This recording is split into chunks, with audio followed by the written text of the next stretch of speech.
স্বরাষ্ট্রমন্ত্রী মানিক শাহ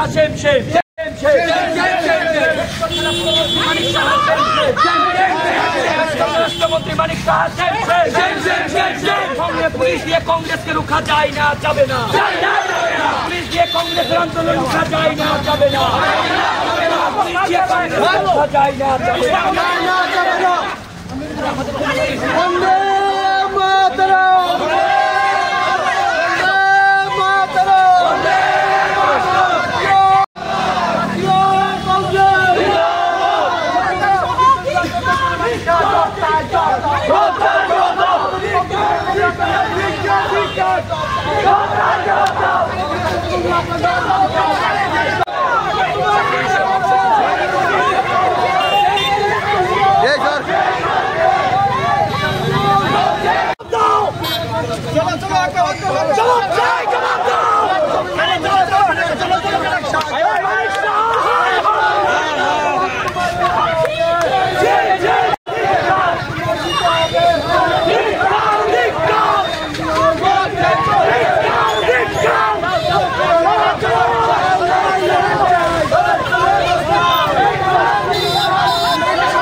বন্দে মাতরম, বন্দে লড়াই চাই।